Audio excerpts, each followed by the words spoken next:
열왕기하 1장 9절부터 18절 말씀 마음을 집중하시고 함께 읽어보십니다. 이에 50부장과 그의 군사 50명을 엘리야에게로 보내매 그가 엘리야에게로 올라가 본즉 산 꼭대기에 앉아있는지라. 그가 엘리야에게 이르되 하나님의 사람이여 왕의 말씀이 내려오라 하셨나이다. 엘리야가 50부장에게 대답하여 이르되 내가 만일 하나님의 사람이면 불이 하늘에서 내려와 너와 너의 50명을 살을지로다 하매 불이 곧 하늘에서 내려와 그와 그의 군사 50명을 살랐더라.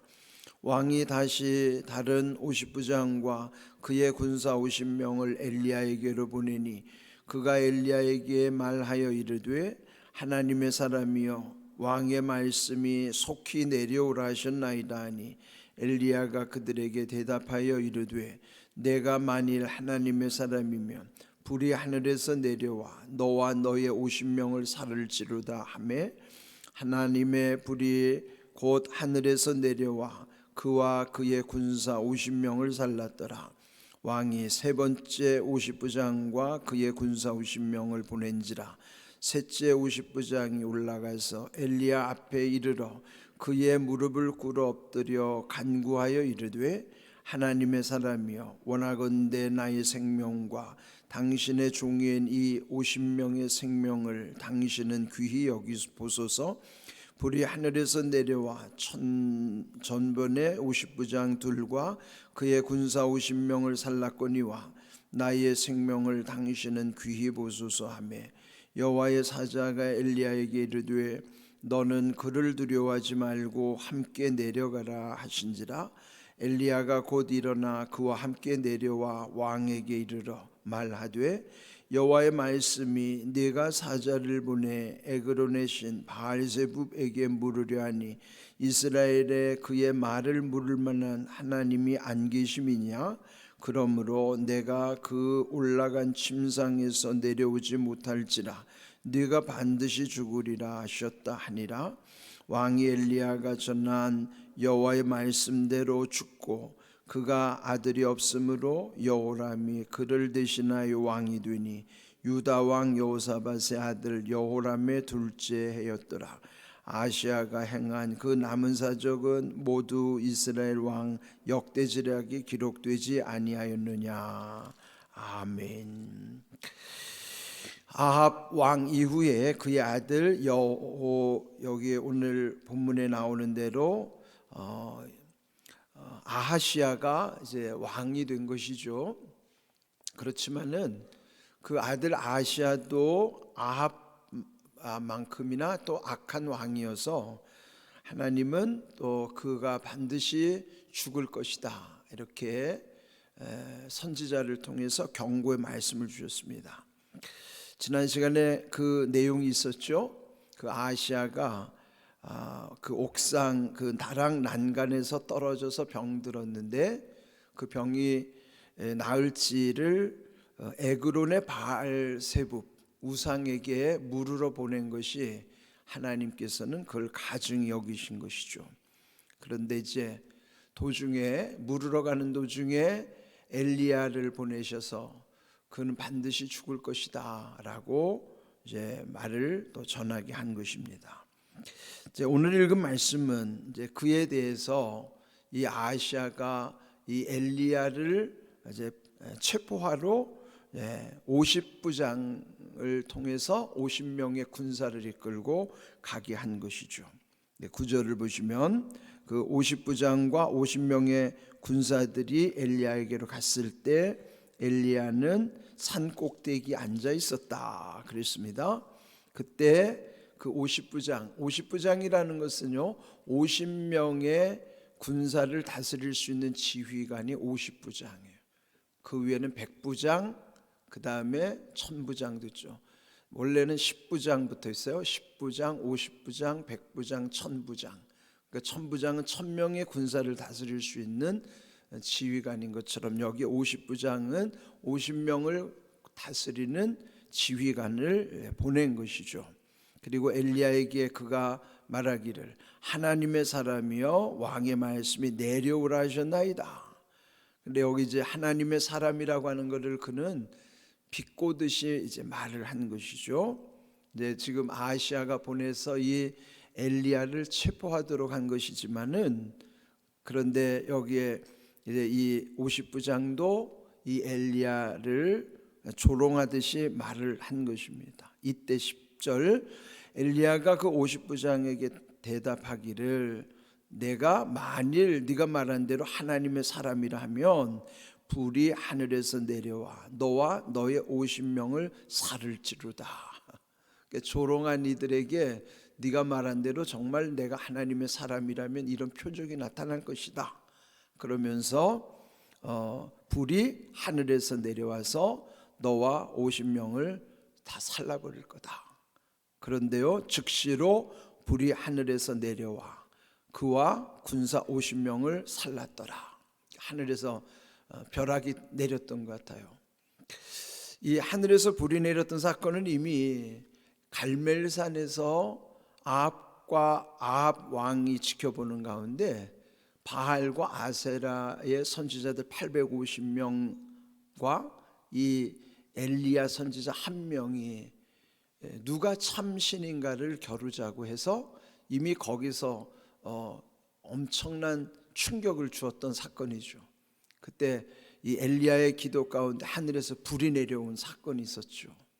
네, 그처럼 이 엘리야는 불의 선지자라고 이제 일컫기도 하죠. 그 갈멜산에서도 불이 내려왔던 것처럼 여기 지금 아하시아가 50명의 군사를 보낸 그 상황 속에서도 그 50부장이 조롱했을 때 또 이 엘리야는 하늘에서 불이 내려와서 너희를 살을 것이다 한 대로 그대로 된 것입니다. 그런데 이제 이렇게 되면 아하시아도 뭔가 깨닫는 바가 있어야 할 것인데 그는 전혀 돌이키지 못하고 두 번째로 또 50부장과 군사 50명을 그대로 보내는 거예요. 이번에 두 번째로 갔더니 50부장은 11절 끝부분에 보면은 그가 말하기를 속히 내려오라 하셨나이다. 첫 번째 50부장은 그저 내려오라고 그랬는데 두 번째 간 이 50부장은 속히 내려오라고 재촉하는 거예요. 처음에 갔던 50부장도 거만했지만 두 번째 갔던 이 50부장은 더 거만한 태도로 엘리야 선지자에게 말한 것이죠.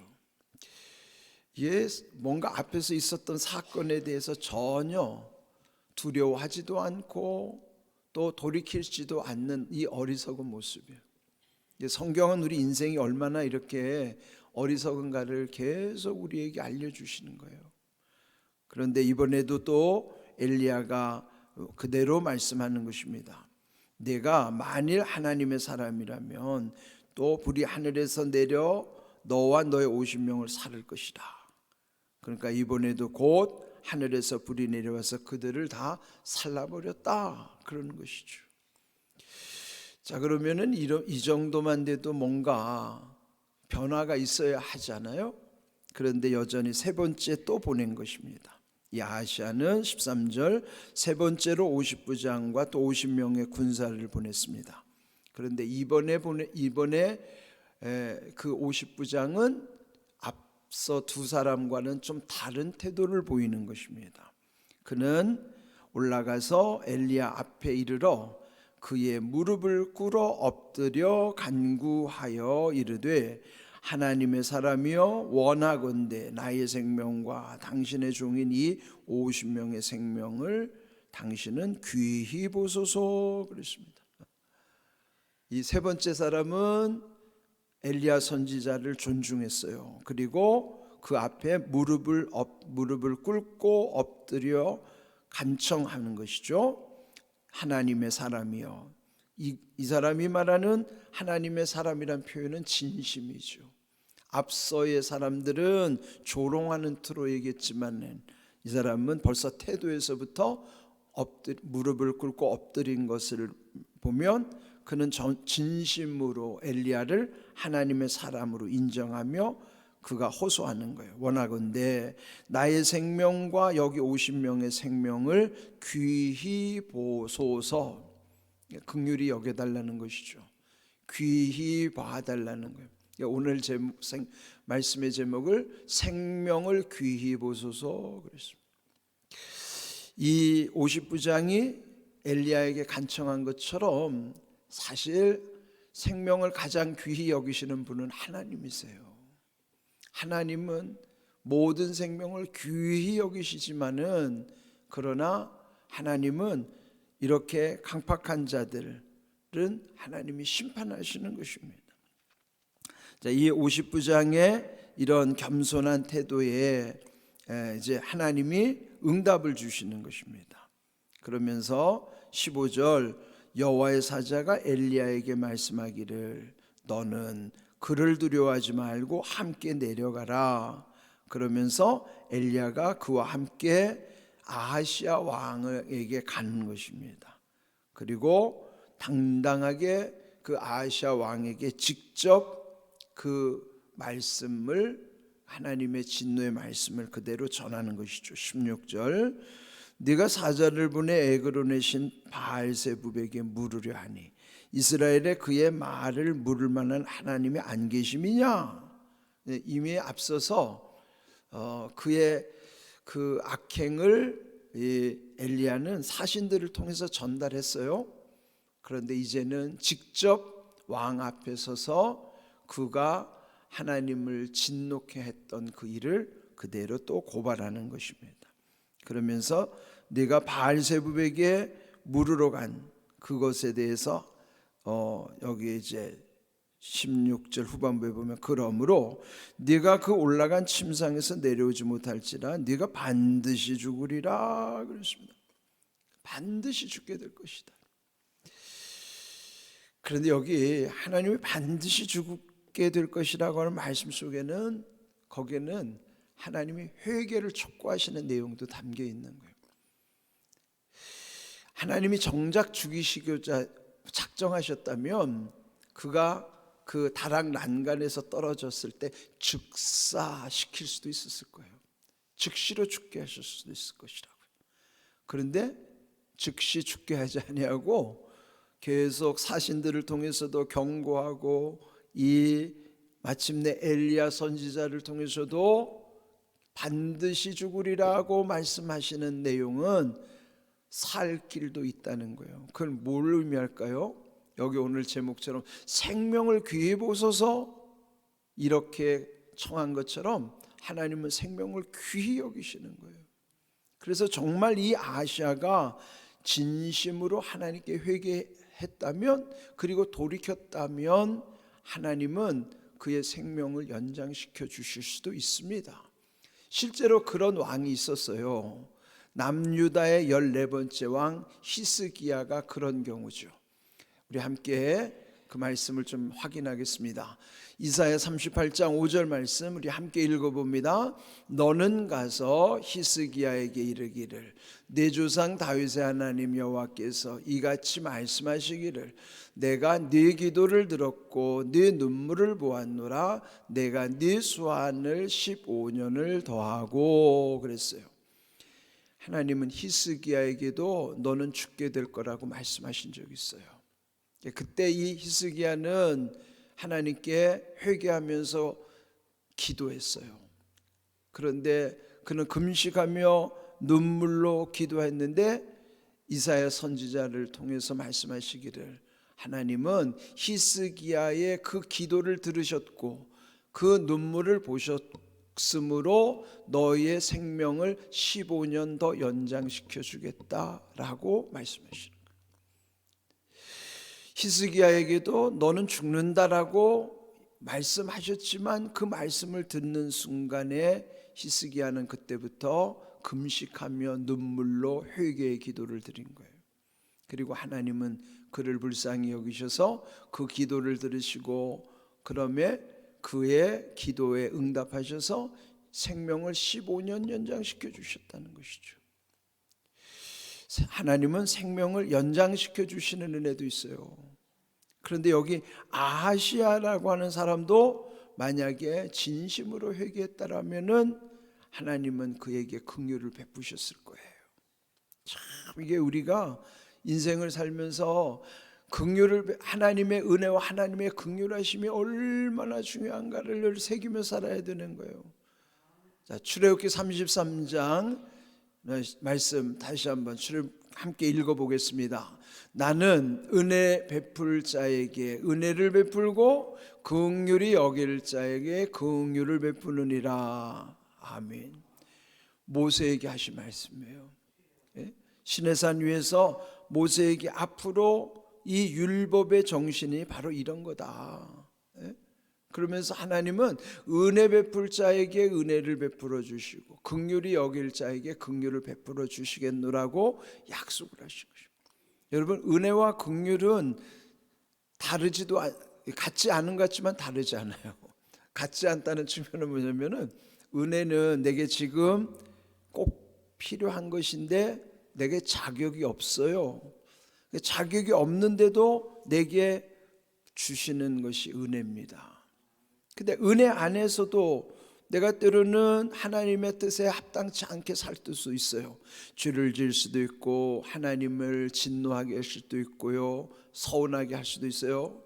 그런데 그때 하나님께 돌이킬 때는 그거를 불쌍히 여겨주시는 거예요. 그렇지 않으면 내가 심판을 받아야 되죠. 죄값을 치러야만 하는 거예요. 그런데 회개하면 긍휼히 여겨주셔서 불쌍히 여겨주셔서 그 모든 것을 문제 삼지 않는 거예요. 용서해 주시는 거예요. 긍휼 가운데 하나님이 용서해 주시는 거죠. 은혜는 자격 없는 내게 일방적으로 주시는 것이라면 긍휼은 내가 당해야 하지만 회개를 하면 하나님이 나를 불쌍히 여기셔서 그걸 문제 삼지 않는 것이 긍휼입니다. 그래서 그 또한 은혜죠.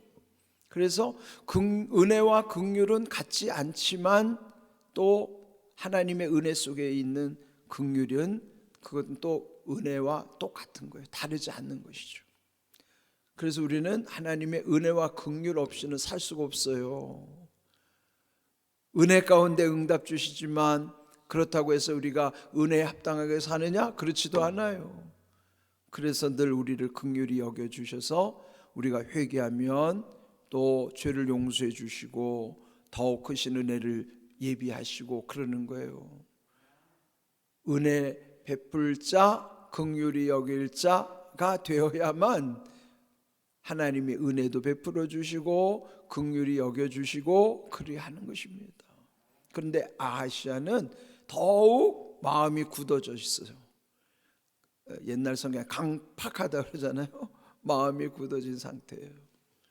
우리는 늘 하나님 앞에 은혜 베풀 자로서, 하나님이 은혜 베푸실 자로서, 하나님의 긍휼히 여기실 자로서 살아가야 되는 거예요. 그는 우리가 늘 하나님이 기뻐하시는 모습 가운데 늘 은혜를 구할 뿐만 아니라 또 회개의 영으로 살아가면 은혜와 긍휼함 가운데 우리가 늘 그 주님의 말씀을 누리게 하시는 것입니다. 근데 여기 이 아하시아는 결국은 반드시 죽으리라, 그는 회개하지 않으므로 결국 죽게 되는 것이죠. 17절, 왕이 엘리야가 전한 여호와의 말씀대로 죽고 또 아들이 없으므로, 그 아들이 없다는 건 뭐예요? 아들을 생산할 기회도 없었다는 거예요. 단명한 왕이기 때문에. 그래서 결국은 그의 동생 여호람이 대신할 왕이 됐다는 거예요. 아들로 왕을 이어간 게 아니라 아들이 없어서 동생이 대신 왕이 된 것이다 하는 것입니다.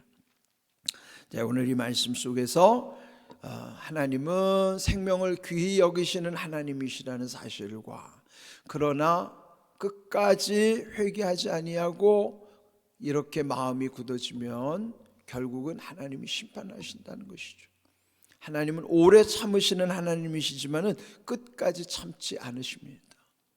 우리는 오늘 이 출애굽기 33장 19절 말씀처럼 은혜 베풀 자에게 은혜 베푸시고 긍휼히 여길 자에게 긍휼을 베풀어 주시는 하나님, 우리는 늘 일상 속에서 은혜와 긍휼을 사모하면서 그에 합당한 은혜 가운데서 모든 일을 아름답게 감당할 수 있기를 주님의 이름으로 축복합니다. 아멘.